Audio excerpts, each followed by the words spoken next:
नमस्कार दोस्तों, बहुत बहुत स्वागत है आप सभी का एक बार फिर से अतुल्य आर्यस के इस डिजिटल प्लेटफॉर्म पर। दोस्तों, इस समय रोज़ाना हम बात किया करते हैं रीट एसएसटी के कुछ इम्पोर्टेंट क्वेश्चंस के विषय में। आज फिर से हाजिर हूँ आपके सामने कुछ और नए प्रश्न लेकर के। तो दोस्तों, आज जिन प्रश्नों के विषय में हम बात करने वाले हैं वो रीट एसएसटी के सिलेबस से हैं, और यहाँ हम बात करेंगे गुप्तोत्तर काल के विषय में, भारत 600 से 1000 ईस्वी तक का, और साथ ही साथ हम देखेंगे बृहत्तर भारत को। ये सारी चीज़ें हम यहाँ पर डिस्कस करने वाले हैं। और आज जितने प्रश्नों की संख्या है वो है हमारी 50, यानी आज कुल 50 प्रश्नों के विषय में अपने बात करने वाले हैं। दोस्तों, टेस्ट शुरू करने से पहले अगर अभी तक आपने वीडियो को लाइक नहीं किया है तो फिर कर दीजिएगा, और चैनल को सब्सक्राइब नहीं किया है तो भी कर लीजिएगा, क्योंकि इस तरह की क्वालिटी एजुकेशन वीडियो केवल और केवल आपको यहाँ इसी चैनल पर मिलते हैं। तो चलिएगा शुरू करते हैं आज की क्लास को और बात करते हैं पहले प्रश्न की। तो आज का हमारा पहला प्रश्न है, इनमें से कौन सा भारतीय षड दर्शन का भाग नहीं है।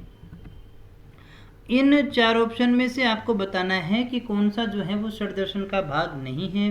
मीमांसा और वेदांत, न्याय और वैशेषिक, लोकायत और कापालिक, सांख्य और योग दर्शन, यानी जो हमारे षट दर्शन है उनमें शामिल नहीं है। फटाफट से कमेंट करके बताइएगा दोस्तों।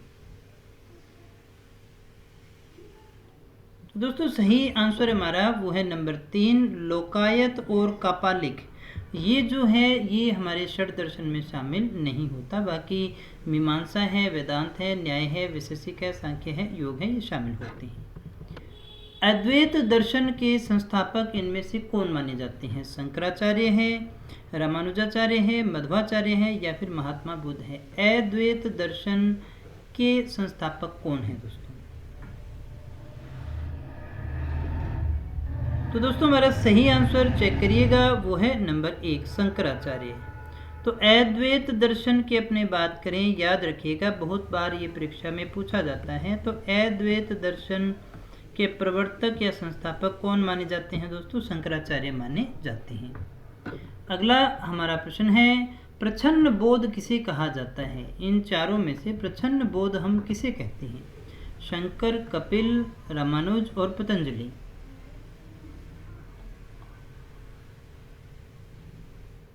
तो दोस्तों, सही आंसर हमारा चेक करिएगा, वो है नंबर 1, शंकर। यानी शंकराचार्य जो हैं उसे अपने प्रच्छन्न बोध के नाम से जानते हैं, क्योंकि उन्होंने उनकी काफ़ी सारी शिक्षाएं जो अपने जीवन में अपनाई थी। अगला हमारा प्रश्न है, हर्ष के समय की सूचनाएं किसकी पुस्तकों में निहित है। हरिसेन, कलहण, कालिदास, या फिर इनमें से कोई नहीं। यानी अगर हमें हर्ष से संबंधित किन्हीं सूचनाओं को एकत्रित करना हो तो फिर वो कहाँ पर मिलेगी दोस्तों, ये आपको बताना है। तो चेक कर लीजिएगा, सही आंसर हमारा नंबर 2 है। कौन सा है दोस्तों, कलहण। हर्ष के बारे में जानकारी हमें कहाँ से मिलेगी, है कलहण से मिलती है। हर्ष चरित्र किसकी पुस्तक है दोस्तों। हर्ष चरित्र बाणभट्ट, विष्णुगुप्त, परिमलगुप्त, या फिर आर्यभट्ट। हर्ष चरित्र जो है वो किसकी पुस्तक है दोस्तों। तो दोस्तों, सही आंसर चेक करिएगा, हमारा वो है नंबर 1, बाणभट्ट की पुस्तक है हर्ष चरित्र। तो याद आपको रखना होगा, हर्ष चरित्र किसकी पुस्तक है दोस्तों, बाणभट्ट की। आगे बढ़ें अगले प्रश्न की तरफ। अगला हमारा प्रश्न है, हर्ष ने अपनी राजधानी थानेश्वर से कहाँ स्थानांतरित की थी दोस्तों। आपको बताना है कि हर्ष जो है उसने अपनी राजधानी थानेश्वर से कहाँ पर स्थापित की थी। प्रयाग, कन्नौज, दिल्ली, या फिर राजगृह। तो दोस्तों, सही आंसर हमारा नंबर 3 नहीं है दोस्तों, दिल्ली नहीं होगा। इसका सही आंसर होगा हमारा कन्नौज।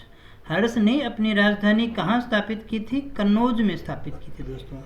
कहाँ स्थापित की थी, कन्नौज से। कहाँ से, थानेश्वर से। आगे बढ़ते हैं अगले प्रश्न की तरफ। इनमें से किस शासक ने हर्षवर्धन को पराजित किया था। 4 ऑप्शन है, कीर्तिवर्मन द्वितीय, विक्रमादित्य द्वितीय, पुलकेशिन द्वितीय, या पुलकेशिन प्रथम।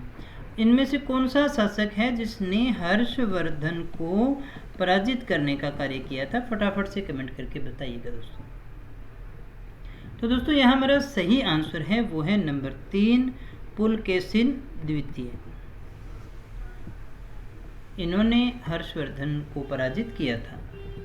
ह्वेनसांग की भारत यात्रा के समय सूती कपड़ों के उत्पादन के लिए प्रसिद्ध नगर इनमें से कौन सा था। जब ह्वेनसांग भारत आया, भारत की यात्रा की, उस समय सूती वस्त्रों के उत्पादन के लिए कौन सा नगर जाना जाता था? वाराणसी, मथुरा, पाटलिपुत्र या फिर कांची? क्या है दोस्तों हमारा सही आंसर? फटाफट से कमेंट करके बताइएगा। तो दोस्तों यहाँ हमारा सही आंसर है वो है नंबर 2, मथुरा। कौन सा दोस्तों? मथुरा। अगला हमारा प्रश्न है, कोशेय शब्द का प्रयोग किया गया है। कोशेय जो शब्द है, इस शब्द का प्रयोग किसके लिए किया गया है? फटाफट से कमेंट करके बताइएगा। तो दोस्तों सही आंसर हमारा यहाँ है वो है नंबर 3, रेशम के लिए जो है वो कोशेय शब्द का प्रयोग किया गया है। किसके लिए? रेशम के लिए। आज भी ह्वेनसांग को याद करने का मुख्य कारण क्या है? ह्वेनसांग को किस लिए जाना जाता है? हर्ष के प्रति उन्होंने सम्मान व्यक्त किया था, नालंदा में रह के अध्ययन किया था, बौद्ध धर्म में उनकी आस्था थी, या फिर उन्होंने सीयूकी की रचना की थी? दोस्तों सही आंसर है दोस्तों, चेक करिएगा, वो है हमारा नंबर 4। किसकी रचना की थी? सीयूकी की रचना जो है वो किसके द्वारा की गई थी? ह्वेनसांग के द्वारा। इस प्रश्न को कई प्रकार से पूछा जाता है, ऐसे भी पूछा जा सकता है। शक विजेता किसे माना जाता है इनमें से? चंद्रगुप्त प्रथम को, समुद्रगुप्त को, चंद्रगुप्त द्वितीय को, या फिर कुमारगुप्त को? शकों का विजेता किसे माना जाता है इसमें से?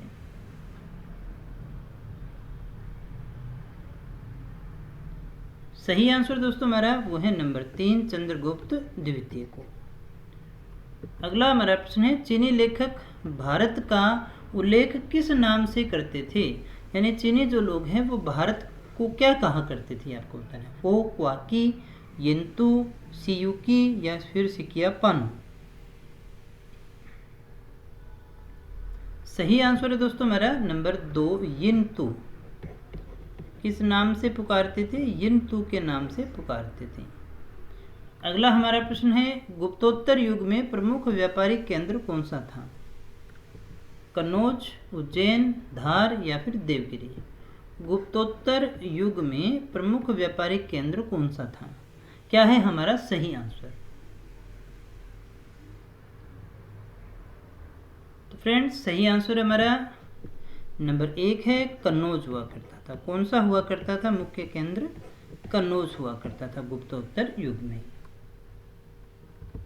हर्षवर्धन अपनी धार्मिक सभाएं कहाँ किया करता था इसमें से? हर्षवर्धन का जो स्थान धार्मिक सभाओं के लिए जाना जाता है, मथुरा है, वाराणसी है, प्रयाग है या फिर पेशावर है? दोस्तों क्या है सही आंसर हमारा? तो दोस्तों सही आंसर हमारा नंबर 3 है, प्रयाग। कौन सा स्थान था दोस्तों? प्रयाग था। वृहत्तर भारत के निर्माण में किस धर्म का महत्वपूर्ण योगदान माना जाता है? वृहत्तर भारत जो बना उसके अंदर किसका योगदान माना जाता है? बौद्ध का, जैन का, शैव का या फिर हिंदू धर्म का? तो दोस्तों सही आंसर हमारा वो है नंबर 1, बौद्ध धर्म। किस स्थान पर शैलेंद्र नामक हिंदू राजाओं ने शासन किया था? ये जो 4 स्थान है, इंडोनेशिया, चंपा, सुमात्रा या फिर मलाया, इनमें से आपको बताना है शैलेंद्र जो थे उन्होंने कहाँ पर शासन किया था?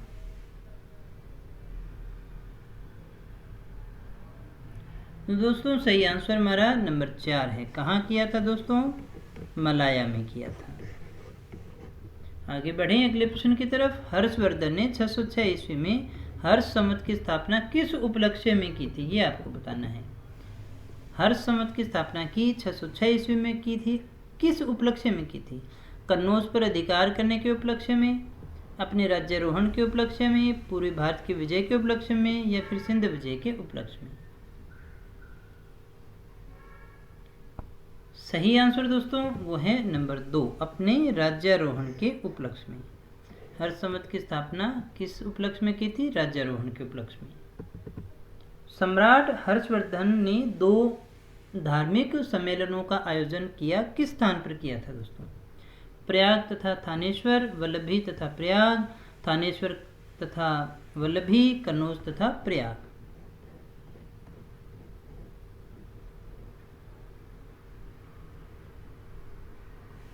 सही आंसर है दोस्तों हमारा वो है नंबर 4, कन्नौज तथा प्रयाग। आगे बढ़ें अगले प्रश्न की तरफ। धर्म रक्षित कश्यप मतंग कुमार जीव ने कहाँ बौद्ध धर्म का प्रचार किया था?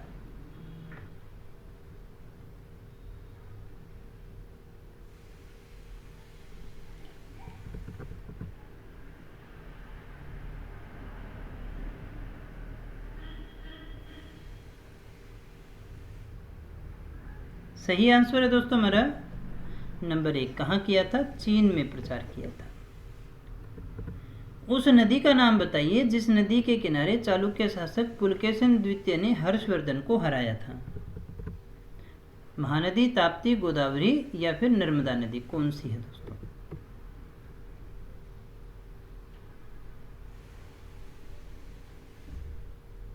सही आंसर नंबर 4 है नर्मदा नदी।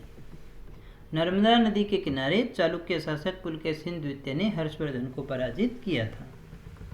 नागानंद का रचनाकार इनमें से कौन था?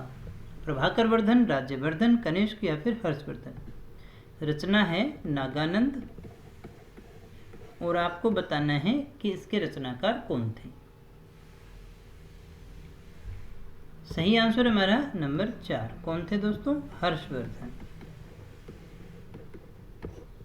आगे बढ़ें अगले प्रश्न की तरफ। थानेश्वर में वर्धन वंश या पुष्यभूति वंश की स्थापना किसके द्वारा की गई थी?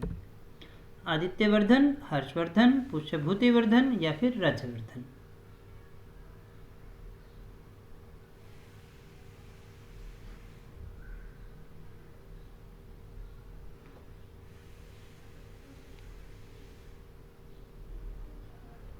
सही आंसर है हमारा वो है नंबर 3, पुष्यभूति वर्धन।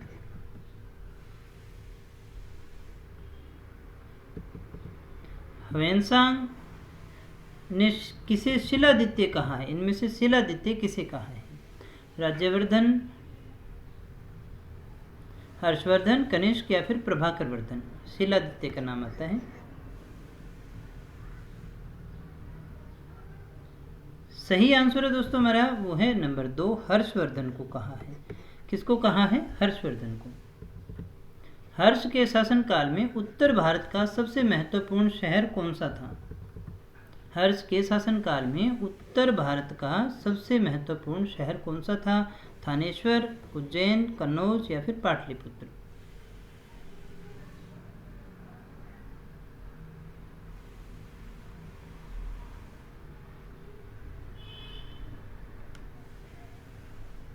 सही आंसर है दोस्तों हमारा वो है नंबर 3, कन्नौज।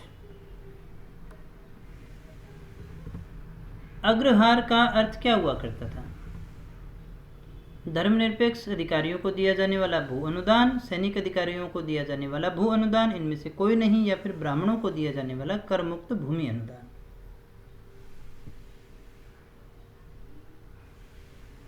सही आंसर है नंबर 4, ब्राह्मणों को जो बिना कर के दिया जाने वाला अनुदान था वो इसमें आता था, जिसे हम अग्रहार के नाम से जानते थे। असुमेलित आपको छांटना है इनमें से। ब्रह्मदेश थाईलैंड, अंगद्वीप अन्नाम, यवद्वीप जावा, उपगण स्थान अफगानिस्तान। सही आंसर है नंबर 3, ये विकल्प हमारा गलत है। तो सही क्या है आप कमेंट करके बताइएगा। निम्न में से वह अंतिम बौद्ध राजा कौन था जो संस्कृत का महान विद्वान और लेखक था? अंतिम बौद्ध राजा कौन सा था जो बौद्ध धर्म को मानता था और संस्कृत का महान विद्वान और लेखक भी था? हर्षवर्धन, अशोक, कनिष्क या बिंबिसार। तो दोस्तों सही आंसर हमारा नंबर 1, हर्षवर्धन। कौन था दोस्तों? हर्षवर्धन था। प्रतापशील, हुण, हरिणकेसरी, महाराजा धीराज नामक उपाधियां निम्न में से किसकी थी? राज्यवर्धन, प्रभाकर वर्धन, आदित्यवर्धन या फिर नरवर्धन। ये सारी उपाधियां निम्न में से किसकी थी दोस्तों? सही आंसर हमारा वो है नंबर 3, आदित्यवर्धन की। सॉरी 2 नंबर है ना, प्रभाकर वर्धन की। किसकी थी दोस्तों? प्रभाकर वर्धन की ये सारी उपाधियां। आगे बढ़ें 29वें प्रश्न की तरफ। किस चीनी यात्री को वर्तमान शाक्य मुनि या यात्रियों में राजकुमार कहा जाता है? मेगस्थनीज, फायान, इत्सिंग या फिर एंसान?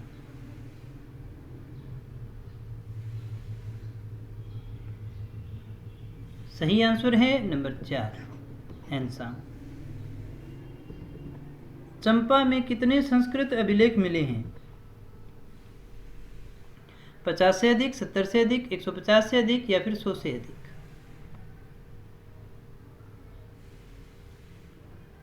सही आंसर है नंबर 4। ये दोस्तों आरबीएससी के बुक के ही हमारे प्रश्न हैं जो मैं आपसे पूछ रहा हूँ भी।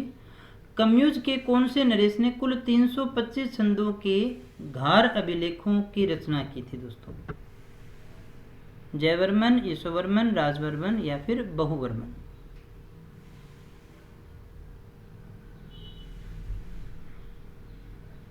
सही आंसर है नंबर 2, यशोवर्मन। निम्न में से किसके शासनकाल तक भारत कला, शिक्षा और विज्ञान में संपूर्ण विश्व में आगे था? किसके शासनकाल तक माना जाता है? चंद्रगुप्त मौर्य के काल तक, हर्ष के काल तक, अशोक के काल तक या फिर टीपू सुल्तान के काल तक?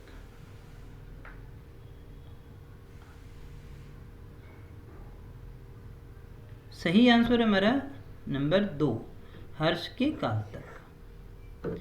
आगे बढ़ें। हिंद चीन के अधिकांश भागों में आज भी बोली जाती है। हिंद चीन का जो भाग है वहाँ पर अधिकांश भागों में आज भी बोली जाती है। प्राकृत, संस्कृत, हिंदी या फिर पाली?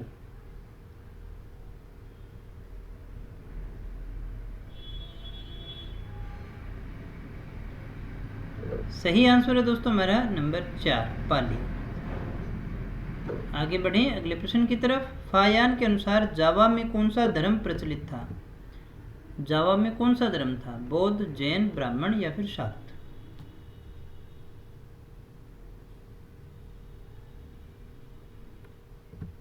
सही आंसर है नंबर 3, ब्राह्मण धर्म।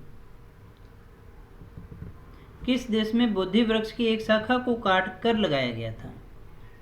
बोधि वृक्ष की, महात्मा बुद्ध से जो संबंधित है उसकी एक शाखा को काट कर लगाया गया था। थाईलैंड, श्रीलंका, जापान या फिर चीन?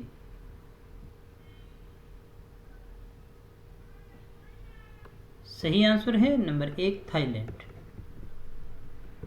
अगला हमारा प्रश्न है बोर्नियो में हिंदू राज्य की स्थापना किसके द्वारा की गई थी या फिर कब की गई थी दोस्तों? बोर्नियो में कब की गई थी?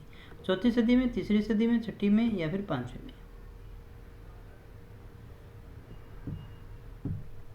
सही आंसर है नंबर 1, 4वीं सदी में। प्राचीन काल में चंपा की राजभाषा क्या थी? ये हमें बताना है। हिंदी, उर्दू, संस्कृत, पाली? चंपा जो है वहाँ की राजधानी कौन सी थी?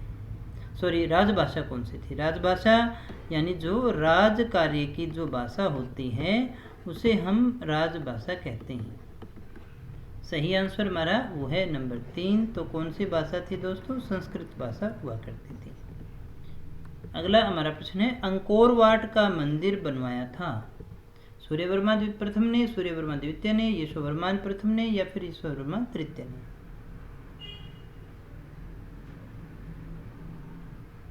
सही आंसर 2 नंबर है, सूर्यवर्मा द्वितीय। किस विदेश यात्री ने भारत का दौरा सबसे पहले किया था? इनमें से सबसे पहले आने वाला कौन था? Xuanzang, Megasthenes, Itsing, Fahien?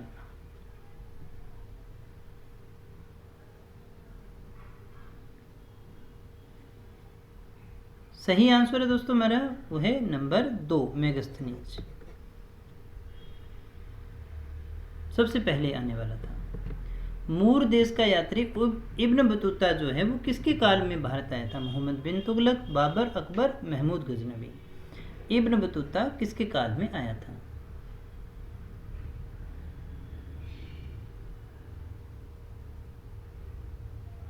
सही आंसर है नंबर 1, मोहम्मद बिन तुगलक के। वातापी कोंड की उपाधि किसने ली थी? इनमें से महेंद्र प्रथम, महेंद्र द्वितीय, नरसिंह वर्मन प्रथम या नरसिंह वर्मन द्वितीय ने वातापी कोंड की उपाधि किसने ली थी? सही आंसर है नंबर 3, नरसिंह वर्मन प्रथम ने। पल्लवों की राजधानी इनमें से कौन सी थी? मदुरई, बादामी, तिरुचिरापल्ली या फिर कांची? पल्लवों की राजधानी। सही आंसर है हमारा नंबर 4 कांची। कौन सी थी? कांची थी। उत्तर भारत के त्रिकोणीय संघर्ष में अंततः किस राजपूत वंश की जीत हुई थी? त्रिकोणीय जो संघर्ष हुआ उत्तर भारत में, उसमें अंततः कौन सा राजपूत वंश जीता था? राष्ट्रकूट, चालुक्य, पाल या फिर गुर्जर प्रतिहार?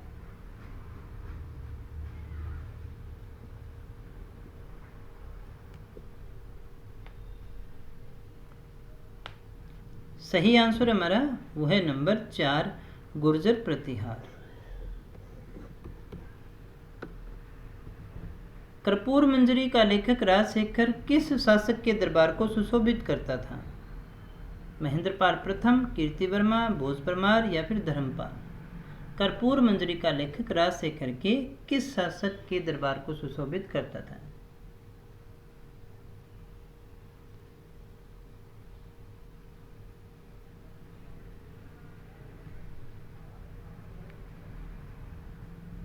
सही आंसर हमारा वो है नंबर 1 महेंद्रपाल प्रथम।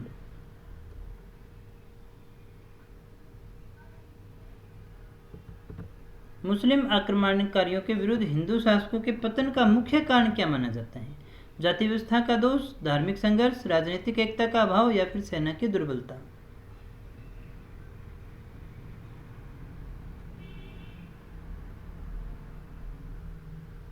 सही आंसर नंबर 3 है राजनीतिक एकता का क्या था? अभाव था। इसी कारण जो है हिंदू शासकों का पतन हो गया।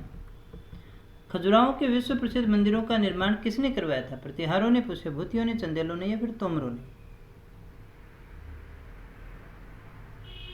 तो जो सही आंसर हमारा वो है नंबर 3 चंदेलों ने। अगला हमारा प्रश्न है भारत में हुणों की सत्ता की स्थापना किसके नेतृत्व में की थी? भारत में हुणों की जो सत्ता है उसकी स्थापना किसके नेतृत्व में हुई थी? तोरमाण, मिहिरकुल, साल या फिर दंतिदुर्ग?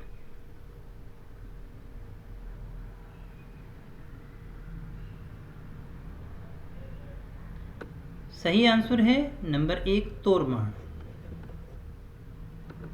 आगे प्रश्न है विष्टि का तात्पर्य है शिल्पियों पर लगाया गया कर, व्यापारियों पर लगाया गया कर, जबरदस्ती किंतु भुगतान कर कराई गई मजदूरी, जबरदस्ती और बिना भुगतान के कराई गई मजदूरी?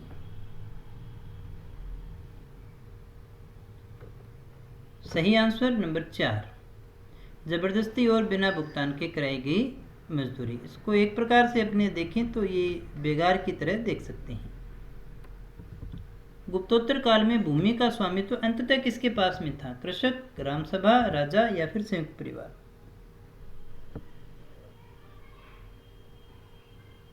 सही आंसर है नंबर 3 अंततः किसके पास में था? राजा के पास में। आगे प्रश्न है कौन गुप्तोत्तर काल में भारत में आयात की प्रमुख मद थी? यानी किसका आयात जो है वो सबसे ज्यादा हुआ करता था? सही आंसर है घोड़े को। घोड़ा एक प्रमुख आयात की जो है मद मानी जाती थी। आइटम, मद को इंग्लिश में क्या कहते हैं? आइटम। तो दोस्तों ये थे हमारे आज के प्रश्न। नेक्स्ट क्लास में हम डिस्कस करेंगे भक्ति और सूफी आंदोलन को। तो यानी ये 2 टॉपिक जो हैं वो आपको अच्छे से लर्न करने हैं, फिर आपसे पूछे जाएंगे और आपको पता चल जाएगा आपने कितना याद किया है। दोस्तों आप हमारी free test series Android application पर भी दे सकते हैं, वहाँ पर भी अपना मूल्यांकन कर सकते हैं। प्ले स्टोर में आपको एप्लीकेशन मिल जाएगी, अदरवाइज आप लिंक जो है वो डिस्क्रिप्शन में दिया गया है, वहाँ से भी डाउनलोड कर सकते हैं। मिलते हैं दोस्तों नेक्स्ट वीडियो में, तब तक यूं ही बने रहे हमारे साथ। Thank you very much.